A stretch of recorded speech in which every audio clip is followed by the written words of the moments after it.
Hello everyone, my name is Utkarsh Vash. I am a final year student at NIT Meghalaya and I am pursuing my BTech in Civil Engineering.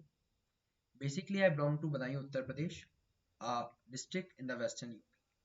Now coming to my teaching career, I have been teaching for the past 3 years in the online platform named Unacademy and Audible Learning, where I teach a lot of students and make sure that they have cleared their written exams and also get selected in the defense forces.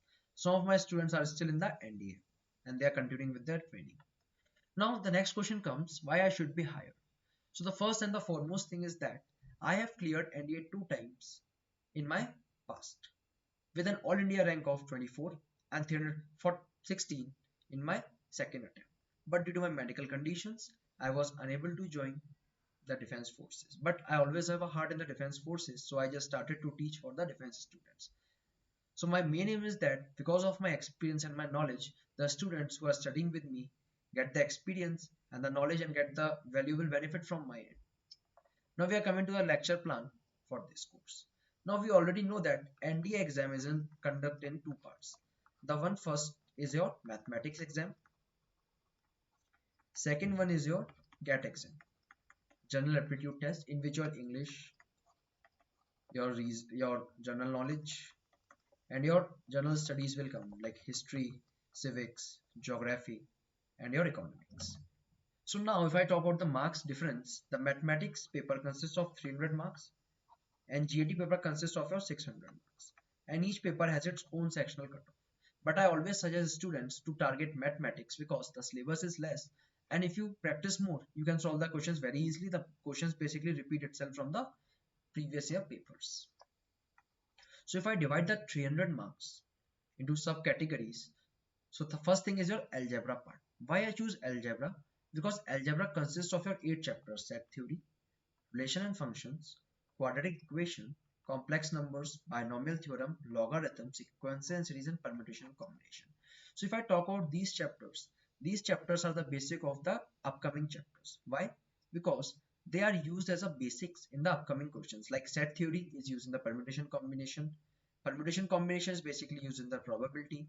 So there are some kind of quadratic equation used in every phase of the kind of a mathematics. So these are the chapters which form a base of your mathematics. The question not comes directly, it comes with the mixing of some another chapter. So that's why I put algebra first and I give 40 hours to that. Now if I divide these 40 hours, so I will give first 3 hours to the set theory.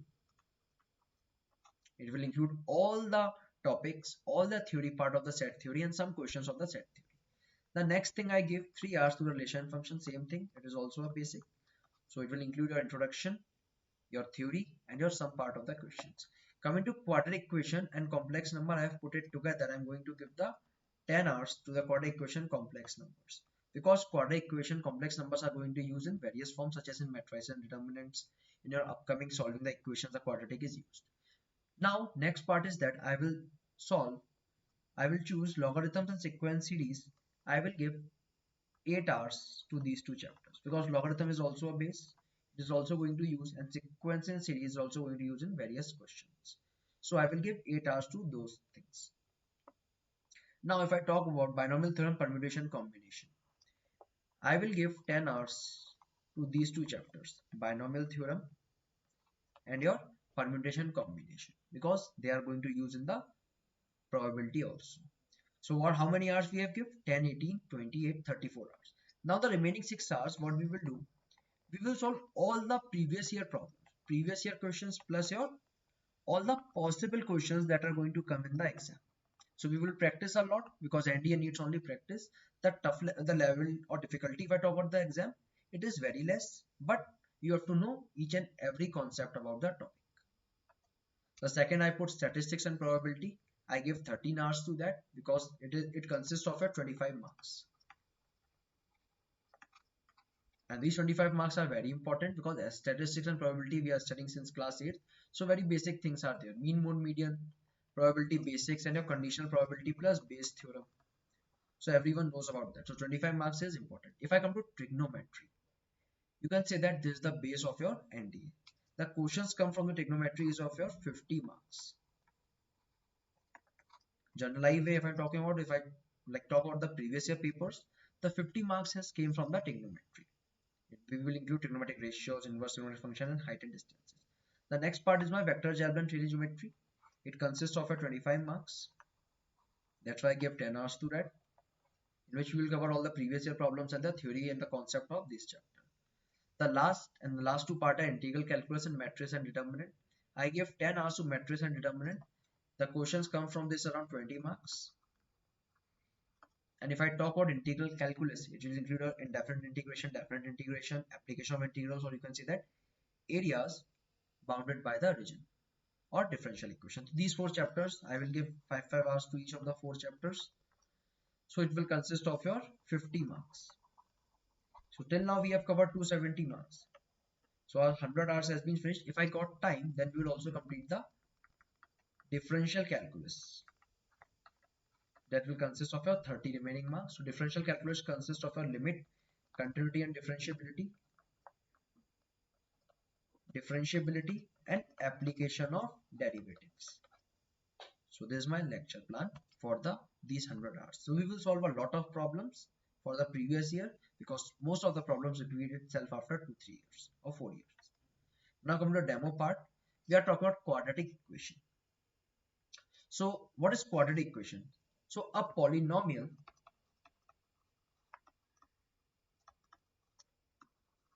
of degree 2 having real coefficients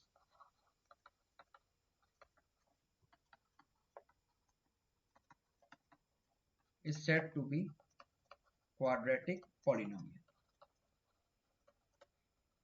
And if I say polynomial equation means if we equate it to 0, then it is said to be my polynomial equation. So the general form of the quadratic equation is your ax squared plus bx plus c is equal to 0. This is my quadratic equation, generalized form of quadratic equation. The condition is that your a, b, c belongs to real numbers. So a, b, c are the coefficients which has to be real, and a should not be equal to 0.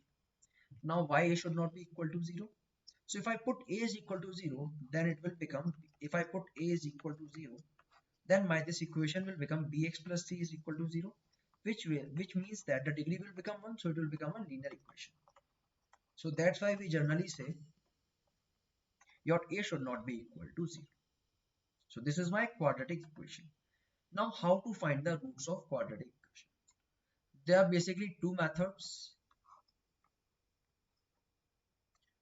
First is your formula method, which is given by Dharacharya. Second is your separate the middle term.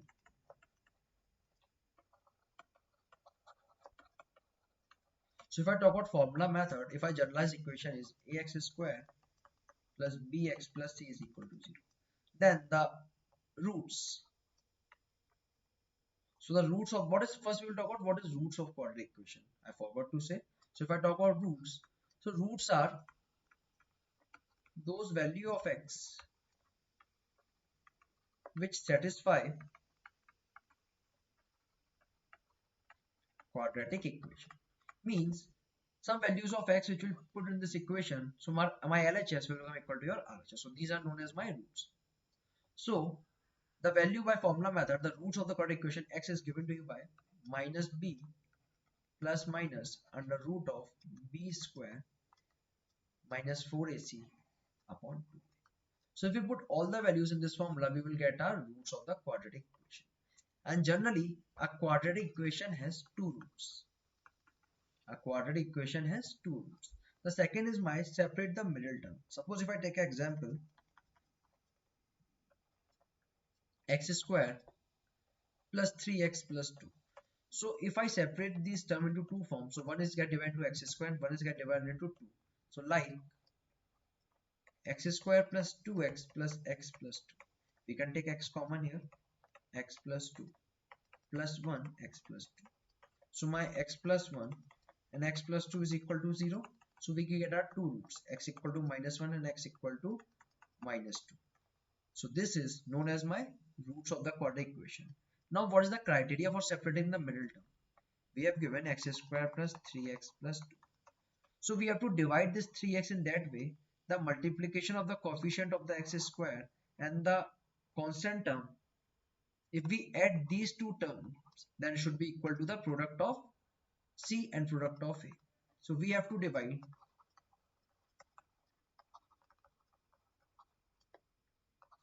B in such a manner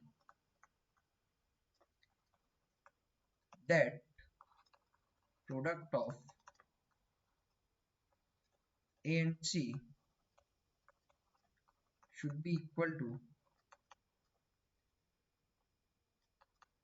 two parts of B that we have divided. So I'm just keeping it till here. Thank you.